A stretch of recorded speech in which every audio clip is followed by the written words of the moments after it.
안녕하세요. 한국화원협회 부산지회 교육부장 김고은입니다. 반갑습니다. 코로나 상황이 심각해짐에 따라 모두의 안전을 위해 비대면 교육으로 진행하게 되었습니다. 아쉽지만 위기가 좋은 기회가 되리라 기대하며 열심히 제작해 보았습니다. 오늘 강의의 주제는 함께 듣는 꽃집 상식에 대한 3가지 이야기를 해볼까 합니다. 첫 번째 이야기는 2020년 8월 21일부터 시행된 재사용 화한 표시제에 대한 이야기고요. 두 번째는 우리가 알고 있는 화해류 원산지 표기에 대해서 짚고 넘어가 볼까 합니다. 세 번째는 마지막으로 알고 가는 꽃집 세무 기초 이야기에 대해서 한번 같이 이야기를 나눠볼까 합니다. 자, 먼저 재사용 화한 표시제 이야기부터 해볼까요? 재사용 화한 표시제 어떻게 시행되고 있을까요? 잘 시행되고 있을까요? 제가 궁금해서 웹 검색을 통해 한번 알아보았는데요. 제가 느낀 시장 상황은 이렇습니다.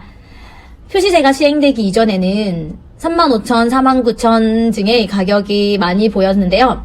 요즘은 다시 8만원, 9만원, 11만 몇천원 등 재사용 화한 표시제가 시행된 이후로는 화환의 단가가 예전대로 돌아온 듯하여 조금은 효과가 있지 않을까라고 생각을 합니다. 물론 공식적인 집계가 아닌 개인의 의견인 것을 감안해 주세요. 재사용 화한 표시제는 재사용을 하지마 라는 것보다는 재사용을 하되 그렇게 사용된 화환은 표시를 하여 주세요 라는 의미가 더 맞을 듯 합니다. 즉 소비자에게 솔직하게 재사용이 되었기에 합리적인 금액으로 구매가 가능하다는 것을 알리고 그렇게 시행하는 것이 재사용 화한 표시제의 목적이라고 생각이 됩니다. 그럼 이러한 표시는 어떻게 하는 걸까요? 먼저 아래쪽에 표시하는 방법을 살펴보면요. 명함 사이즈 정도 되는 크기의 스티커 또는 태그를 제작하시고 그 제작된 스티커에는 판매자의 상호, 제작 또는 보관 진열하는 자의 상호를 필수로 기재하여 화한 제일 상단 쪽에 노출시켜 주셔야 합니다. 소비자가 확인할 수 있도록 하는 것이 목적이므로 잘 보이는 곳에 부착하여 주셔야 합니다. 이러한 스티커나 태그를 제작 시에는 글자의 크기는 리본의 폭에 따라 20에서 50포인트로 조절해서 부착해 주시면 됩니다. 온라인몰에서는 제품명 또는 가격 표시 옆이나 아랫부분에 재사용 화한이라고 꼭 표시해 주셔야 하는 것 잊지 말아주세요. 이러한 표시제를 뭐 알까 하고 무시하고 넘어가실 경우에는 1회 위반 벌금 300만원, 2회에는 무려 600만원, 3회 이상에는 1000만원이나 된다고 하네요. 아까운 내 돈, 에이 나는 아닐 거야, 그럴 일 없을 거야 하고 넘기시는 순간 잔고가 사라질 수 있으니 우리 모두 법규를 잘 지켜서 예쁘고 아름다운 착한 꽃집을 지켜보자고요. 두 번째 이야기는 화해류 원산지 표기제 이야기입니다. 시행한 지 꽤 되었음에도 불구하고 많은 꽃집에서 혼돈스러워 하시는 부분입니다. 저도 총 2군데의 꽃집을 운영하고는 있지만요. 가끔 놓치는 부분들이 있어서 오늘 강의에서 의문스러운 점을 짚어드리기 위해 준비해보았습니다. 포인트 첫 번째, 국내산 꽃 의무 표기는 11가지 종류입니다. 기억해주세요. 팁을 하나 드리자면 A3 용지 정도 되는 크기에 11가지의 꽃 종류를 기대하시고 국내산이라 표기를 하신 다음 고객님께서 잘 보이는 위치에 예쁘게 부착해 놓으시면 2번 손댈 일 없겠죠? 포인트 두 번째, 수입꽃 표기는 꼭 별도로 해 주셔야 합니다. 이거 참 애매하죠? 수입꽃이 들어올 때도 있지만 매입이 안 될 때도 있으니까요. 그때그때마다 달라지는 상황에 다시 기재를 한다는 것 참 번거로운 일이 아닐 수 없는데요. 하지만 요즘은 꽃시장을 잘 살펴보면 튤립, 장미, 수국 등 몇 가지 고정 종류는 네덜란드, 콜롬비아, 이디오피아 등에서 지속적인 수입이 되므로 잘 사용하시는 수입꽃들에 대해서 원산지 표기법에 따라 미리 고지를 해서 부착을 해주시면 편하게 사용하실 수 있을 것 같습니다. 포인트 넷, 제일 중요한 놓쳐서는 안 될 포인트가 이것이라고 생각하는데요. 바로 영수증입니다. 도매거래처에서 매입한 꽃의 영수증을 받으실 때는 꼭 별표 5개만큼 중요한 사항입니다. 영수증에 각각의 원산지를 표기해달라고 도매 사장님께 요청을 하셔서 영수증을 받고 보관해 주셔야 합니다. 수입필증, 원산지 증명서 등의 보관 의무는 없지만 영수증에만큼은 원산지 관련 내용이 꼭 적혀 있어야 하니 사장님들께서는 기억하셨다가 영수증 보관 시 확인해 주시기 바랍니다. 포인트 넷, 마지막이죠. 제작된 상품에도 표기를 해 주셔야 합니다. 에구, 제일 번거로운 일이 아닐 수 없는데요. 사실 상품을 만들고 판매하고 전화 받고 업무가 바쁜 우리 꽃집들, 이런 표기까지 하라는 것은 정말 힘들겠지만 어쩌겠습니까? 잘 지켜서 꼭 고객님들이 믿고 살 수 있는 착한 꽃집으로 한번 만들어 보자고요. 원산지 표기에 대해서 많은 궁금점들이 있으실 것 같아 잘 표기되어 있는 예시를 첨부해 보았습니다. 살펴보시고 꼭 도움이 되셨으면 좋겠네요. 사실 저는 백화점 두 곳의 매장을 운영하다 보니 점검이 나올 시기가 되면 제일 먼저 점검을 받고는 합니다. 어떨 땐 잘못 시행하여 정정 명령을 받을 때가 있습니다. 다행히도 처음부터 벌금을 내라고 하진 않더라고요.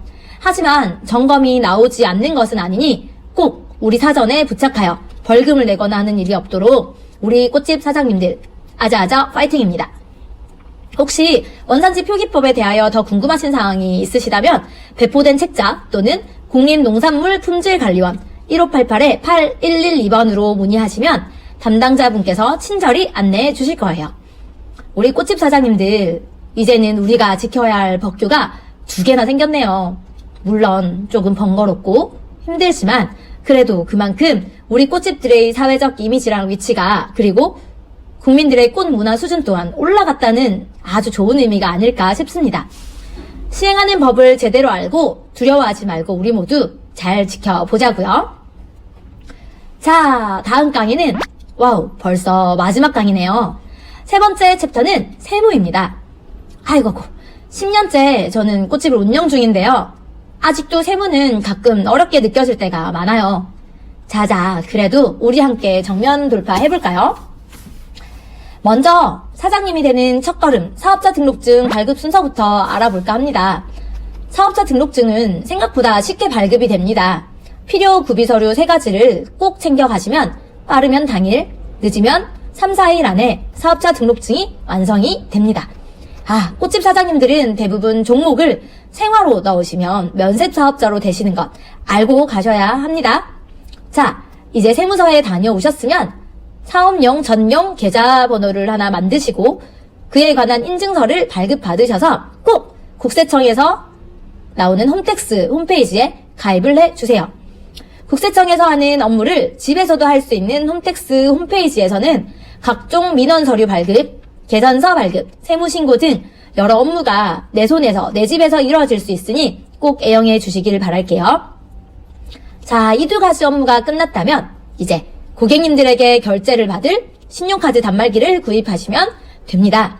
월 할부금 또는 일시불 등등으로 여러가지 계약 방법으로 마음에 드시는 디자인의 단말기를 구입하시고 현금 영수증 가맹점으로 등록하시면 이제 준비 끝! 생각보다 간단하지 않나요? 사장님으로서 첫 걸음 떼신 걸 정말 축하드립니다. 자, 이제 우리 사장님이 되셨으니 직장인들이 받는 13월의 월급 같은 내 세금 아낄 수 있는 영수증 관리법을 한번 알아볼까요?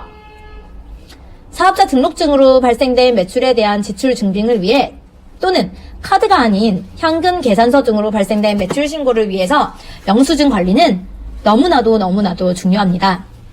국세청에서 인정하는 영수증 종류는 세분계산서, 계산서, 신용카드 매출 전표, 현금 영수증, 간이 영수증입니다. 비용 지출에서는 예외 상황으로 적용되는 것들이 있는데요. 세금, 4대 보험료, 비영리 법인과의 거래, 통행료 및 차량 검사비, 이자 및 수수료, 경조사비 등이 있다고 하네요. 여기서 경조사비는 예외 적용도 있고 아무리 예외 적용이 있다고 하더라도 20만 원을 초과할 수는 없다고 하니 꼭 참고해주세요. 이렇게 영수증 정리를 미루지 말고 매일매일 차곡차곡 하셔서 꼭 13월의 월급 같은 내 돈 지키시길 바라겠습니다. 앞서 이야기했던 세금 신고 부분인데요. 이제 사장님이 되셨고 영수증을 정리하면서 1년을 보내셨다면 마지막으로 우리가 번 돈에 대해서 나라에 신고를 해야 합니다. 면세사업자는 1년에 한 번 종합소득세 신고로 세금 신고가 마무리됩니다. 부가가치세 신고에 비해 간편하지만 1년에 한 번이니까 꼭 지켜서 그 날짜에 세금을 신고하셔야겠죠. 보통 종합소득세를 종소세라고 줄여서 부르기도 하죠. 종소세 신고는 1년에 한 번 5월에 진행이 되고요. 그 전에 현황 보고를 위한 2월 10일까지 사업장 현황 신고를 간단하게 국세청 홈택스 홈페이지에서 작성해 주시면 됩니다. 사실 저도 10년 전 처음 사장님이 되었을 때 매출 신고가 많이 되지 않았기에 세무사를 통하는 것보다 직접 하고 싶어서 실제로 직접 시도를 해봤는데요. 조금 어려운 단어들이 많더라고요. 그래서 어떻게 할까 고민을 하다가 무작정 국세청에 전화를 했더니 너무나 친절하게 상세하게 설명을 잘 해주시더라고요. 그래서 여러분들도 의미가 힘들고 조금 이해가 안 되시는 부분에서는 콜센터로 전화를 주셔가지고 끝까지 한번 작성을 해보시길 바랄게요. 자, 이제 5월의 종소세 종합소득세 신고는 이렇게 나뉜다고 하네요. 한번 다시 알아볼까요? 연매출이 3억 원 이냐 아니면 그 이하냐에 따라서 매출이 나뉘는데요. 이 부분은 본인 매출을 잘 확인하시고 정확한 부분은 조금 비용이 들더라도 꼭 세무사에게 잘 상의하셔서 절세하실 수 있는 방법, 그리고 신고할 때 잘못 신고하여 가징금을 물지 않도록 꼭 챙겨서 신고하시길 바라겠습니다. 사실 이제 대부분의 꽃집 사장님들은 면세사업자로 많이들 신청하셔서 진행을 하시는데, 도매 또는 다른 업종과 같이 하시는 분들은 과세사업자 분들도 많으실 것 같아요. 그래서 우리 과세사업자 신고에 대해서 잠깐 언급을 해드리면, 과세사업자는 1년에 4번 매출 신고를 통해 부가가치세에 해당하는 부분을 납부하시고 1년에 한 번 지출 영수증을 증빙 자료로 첨부하면 13월에 월급인 환급을 받으실 수 있으니 꼭 영수증 챙겨서 제출하는 것 잊지 말자고요. 자, 와우. 조금 길었다면 길었는데요. 조금 재미없었던 2가지 법 이야기랑 그래도 흥미있었던 세무 이야기를 이렇게 마무리하도록 하겠습니다. 강의 어떠셨나요? 목소리로만 회원님들을 만나 뵙게 돼서 너무나도 아쉬웠지만 이렇게라도 소통할 수 있어서 너무나도 저는 좋았습니다. 남은 2020년 건강히 잘 마무리하시면서 2021년엔 꼭 코로나를 극복하고 우리 모두 대박 매출 신화를 기록해 보자고요. 항상 한국하원협회는 꽃집 사장님들을 온 마음 다해 응원하고 지지하겠습니다. 감사합니다. 이상 부산교육부장 플로리스트 김고은이었습니다. 감사합니다.